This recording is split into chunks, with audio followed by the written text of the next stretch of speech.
Everyone, welcome back. This is Ambitious Queen. We just came from service and I had a wonderful experience today.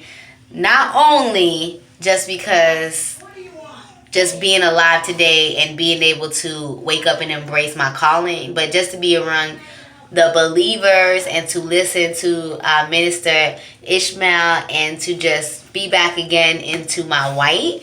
It took a lot for me to be able to place this garment on, and I'm so happy to be able to display such greatness for my daughter, as when I was once her age, went through the same feelings and transformation of what it looks like to be born into the Nation of Islam, and then also what it looks like for when you stop following the nation's teachings. So I'm at this place in my life, as you all know, with this spiritual journey where my daughter is embracing all of the greatness that we have to offer and teach due to the leaders that are there before us.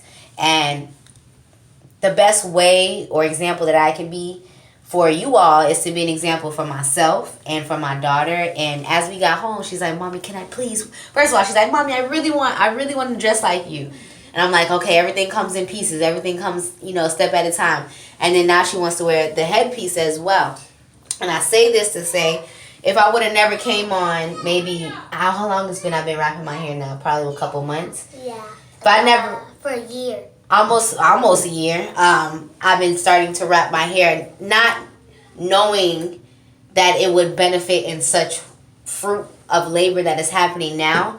But prior to, I was just holding on to the ego. She's reading like all the affirmations that's up here. Yes, ma'am. She's basically fallen into everything that I've done, basically in terms of my spiritual journey and development has led me to this point of where I'm at right now.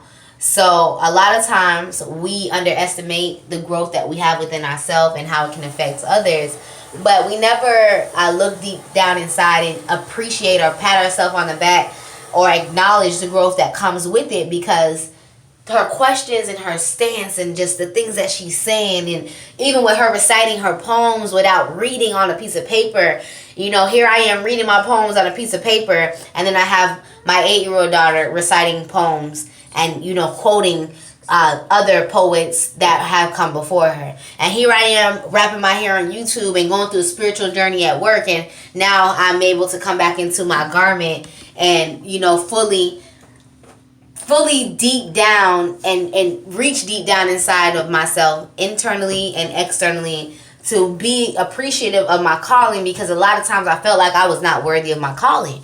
But now I know, especially after Lisa Nichols this past week, I am worthy of my calling, and this is what I'm supposed to do, and this is the path that I would like to lead. So moving forward, I just want to say thank you so much for the support, and I also want to say continue to watch and learn from what we are going to teach you, and set the example of the tone that you would like to set for your household, yourself, and the world. Because as the world starts to respond back to what you put out, because your tongue is a sword, it starts to come to you in abundance of positive vibes and of transformations. And I'm just very ecstatic to know that I am transforming myself and my daughter and other individuals as well to grow to the levels of where we need to be. Because at this age, with her having a head full of hair, you have to understand, at this age back in the day, I thought I was so cute. So cute. And it's not that she doesn't think she's cute. She's now understanding that at 8 years old, that she can be beautiful and modest too, and reserve herself and preserve herself for her calling, her destiny, her passion, and things that she wants and is created to do. You want to say something to the people? Yeah. What? Reach your goals. Reach for your goals. And I choose happiness. So, I'm responsible for my actions. And I never say I can't. Always say I can and I will. Take action. Recognize your dreams. You're a superstar, success, and believe in yourself. Yes. And I recently, when I came back from California, shout out to one of our leaders that is a motivational speaker. I cannot remember her name off the top of my head, but she was very influential in terms of her presentation. Every time I walked into the bathroom of the hotel that I was at, I continued to see affirmations everywhere. And I was like, yo, this hotel company has it going on. Like, literally had the mirror full of affirmations as you're washing your hands, doing a face check, all of that.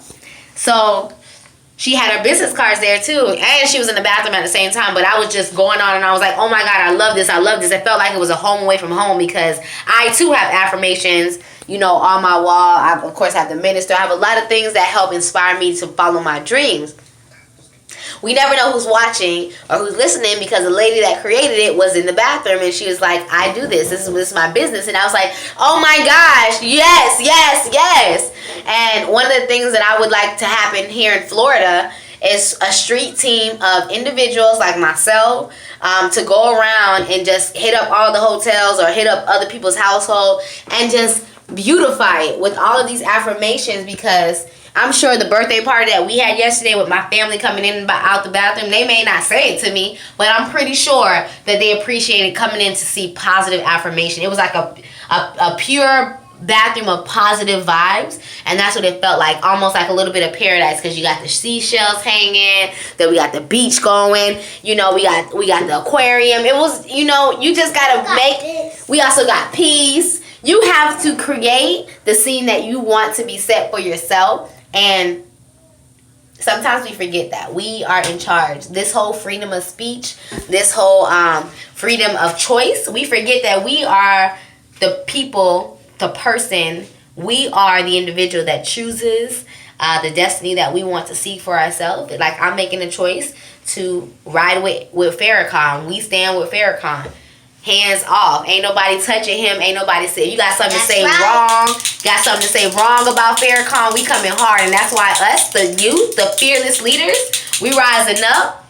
You know, thank God for our ancestors and our elders, my mother, our pioneers that have set the path. Thank God I was born into the nation to be able to know better and do better, even though I rebelled against the nation at some point in my life, where I felt like, let me go out into this world and see what they really talking about. And then when I came back in, I knocked back on my mama's door and I was like, please, Ma, I'ma listen. Farrakhan is right, you know? So I'm in that moment right now where I am reliving my childhood so that I can grow to this adult of this woman in me that is more than what you see. And if you love what you see, don't forget to know me is to love me. And to love me, you must know you. And to know you, you must love you. And all this information that we've shared today has come from a leader before us. And God has allowed us to be the co-creator to just even be able to share this with you all.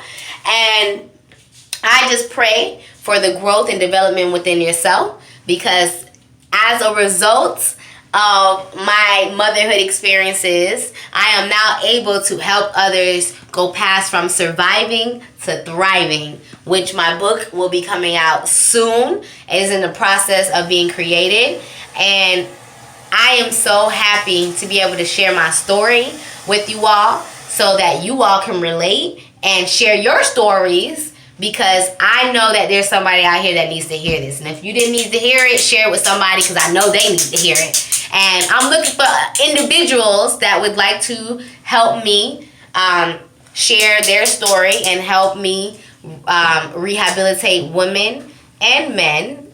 I don't have a team of men right now, but mainly women, from our survival needs into a need of thriving, you know, in terms of our dreams, our passions, our goals, our desires, our calling, things that we were truly here for versus what the world, you know, is accepting of us or want us to do.